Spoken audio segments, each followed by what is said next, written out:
This next fly is probably, well, I dare say it's the most famous fly ever, really. It's Canon William Greenwell's famous fly, the Greenwell's Glory. Now, Edmonds and Lee do it here, and it's not a spider, which is probably surprising to some people, but there's probably a good quarter anyway which are winged, and this is one such fly. The wing is classed as bunched and split. Hardly ever do you see flies today with bunched and split wings, and I'm going to do one for you. So the dressing is, it's number 3 on his list. It's on a hook number 1 or 2, which is a 13 or 14, so there goes that odd number again. I'm going to tie it on a 14. Wings, it says, from a hen blackbird's primary quill feather, bunched and split. Well, of course, we don't use hen blackbird these days, shame on anybody that does, unless you happen to find a roadkill. And quite frankly, the primaries from a starling are, well, they're maybe not quite as dark, but I think they're good enough. So I'm going to use a starling quill feather, wing quill feather. And the body is yellow silk number 4, well waxed, ribbed with 4 turns of fine gold wire or tinsel. In this case, the wax is put on sufficiently to actually change the colour of the silk. And on some other dressings in other pattern books, you'll see the word wax with cobbler's wax. What they're after doing actually is changing the yellow from a yellow to sort of a deep olive colour. So we'll be waxing the thread rather more than we've done on the other patterns. Legs, cockybundo hen's hackle, which is black tip, ginger or reddish brown middle, and black at the list at the butt. Well, the nearest I've got is this furnace cape, which is a good substitute. I think genuine cockybundo is quite rare to find today. And then the head is yellow silk, well waxed, so it's the same silk for the body. And then it says March to first week of May, and again September. That's for the autumn brood. And he actually says, although by dressing with a lighter wing, body and hackle, the fly can be used during the intervening months. So what they're saying is this is a bit of a jack of all trades fly, and I think it is. It's a good copy when any of the olives, any type of olive is on the water. It's just a question of changing the tone of the fly. So that's it, and we'll make a start right away. So specs off.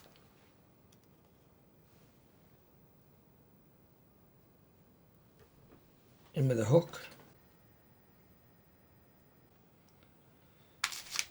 Mash down the barb.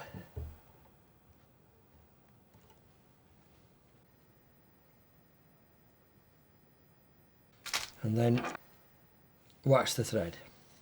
Now this time, of course, the instruction is well waxed, so it won't be the usual 3 or 4 passes. The intention is to darken this thread. Right, wind that back in. Now the first thing I'm going to put on is a wing, so I have to now make a thread catch. And I make it fairly close to the front. I don't want the wing to be too far back. So get me 4 or 5 turns to lock on. Off with the waist. And now from a starling's primary quill, what I tend to do is just split them open like that. Don't matter if they break. And look for a good pristine one with no splits in, and these are all nice ones. If you start off with a good feather, you're going to finish up with a good wing. And I'm looking for a nice long fibre length, so they're all primaries of these. So I don't have to go into the first or the second. I'll go into the third, this one. And what I'll do is I'll actually tweak that out. Make sure that your quills that you choose aren't damaged. Some they can be blooded, they can be crumpled. Look for one that's just about perfect. When you're doing a bunched and split wing, come more into this part here. Not only is it a bit darker, copying a hen blackbird better, but the tips, you'll see what I mean if I just put my scissors in here. See how that tip sweeps away? This long cow's horn bit there. When you go in here, it's less so. You see?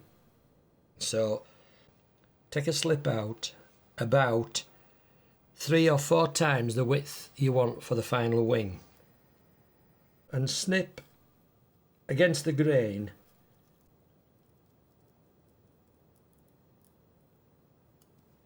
and take that out.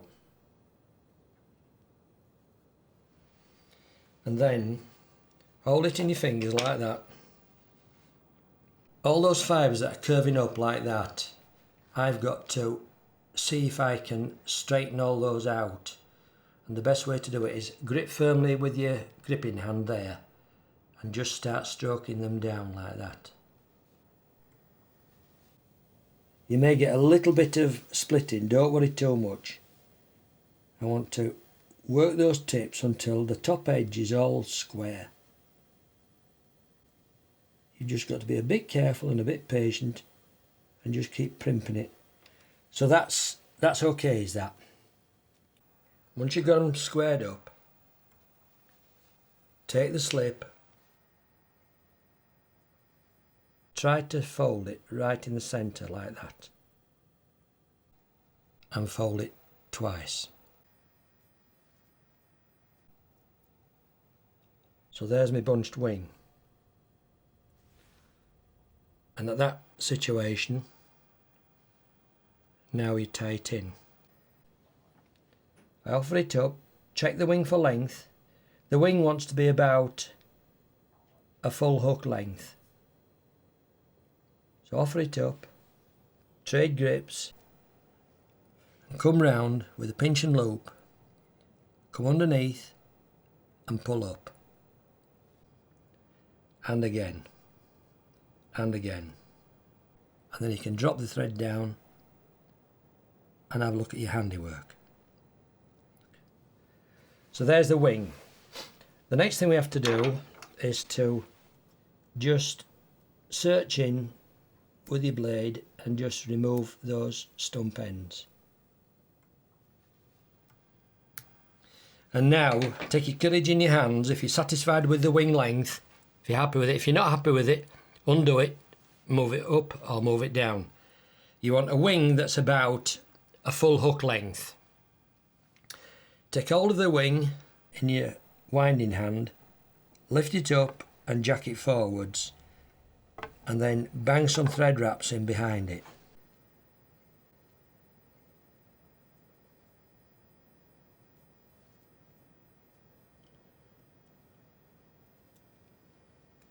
Now slide your finger and thumb off and you should have a nice vertical wing, or near vertical, and that looks okay.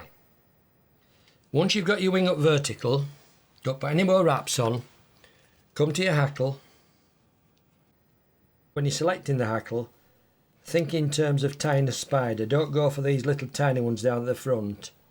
You're not making a lake fly now with a hackle that's traditionally in proportion with the wing.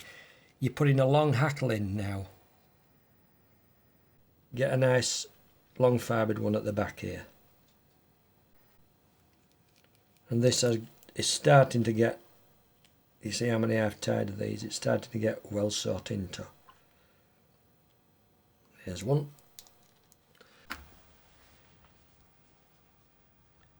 So there's my hackle. Treat it like you do with all the others. Stroke the fibres back and tie that in so that the butt end of the feather in me, the end in my finger and thumb, is sticking out beyond the end of beyond the eye, and the underside of the feather is facing me. Tap it there with your thumb and come round and just catch it in. And if it moves away from you or to the underside, don't worry about it. You can easily jack it back if you want. Tie it in by 2 or 3 wraps. Now, If you have to trim the butt off, the tip off, if it's sticking out a bit too far, now's your chance. And just trim that off. Sometimes, depends how far you separate back, sometimes that tip will just get crushed down by the body material. Now for the gold wire. Fine gold wire or thread, he says. Take off, use the very back edge of your Thompson ice so you don't damage the tips. Now tie your gold wire in and lay the end over where you've previously wrapped so that it's full length, and now wind down, catching your gold wire in. Now there's no tails on this fly, so you can just blast away and wind down, and now come back again, making butting turns.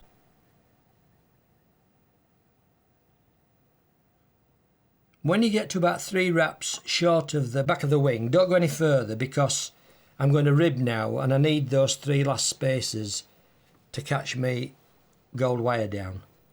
So I wind the gold wire in the opposite direction and I'm making the 4 turns. I don't suppose it matters if there's 5 really, to be honest. So that's 2, 3, and the last one where my thread's hanging. Drop it underneath, hold it tight and do a cross hand wrap.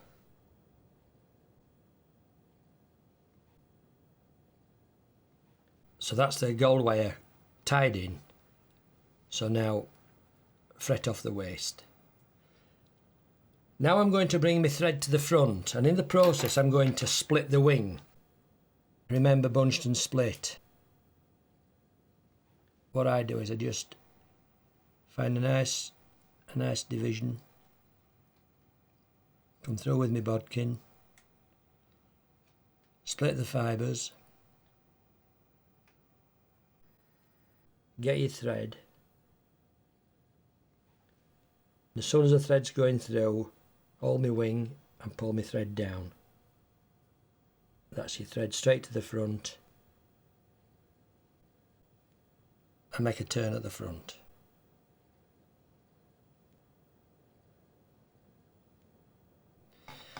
All I've got to do now is hackle it. On with the hackle pliers, and now make your first turn just back from the wing a little bit, and you can do your little chevron in if you want, but quite frankly it's not really necessary. And then the next turn comes hard in behind the wing, perks the wings up a little bit more, then sweep straight to the front, do 1 turn in front,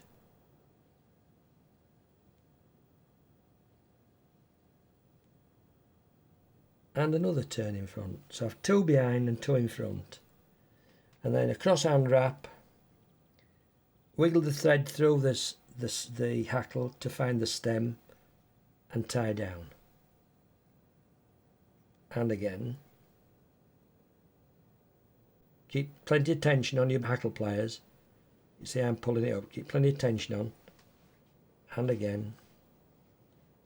That's 3 turns to tie off. Search in with your scissors, edge of your blade, saw, off. Any fibres that are sticking forward, you have a chance now to just hold them back while you bring your thread to the front. That's come out okay as that. And then come on now with your 2-finger whip finish. Pull tight, 2, 3, 4 turns. Hold there, pull through, nip, nip, nip. Pull, pull, pull. The job's a good one. You might have to do a bit of primping to your wing. Quite frankly, they will split when you're fishing.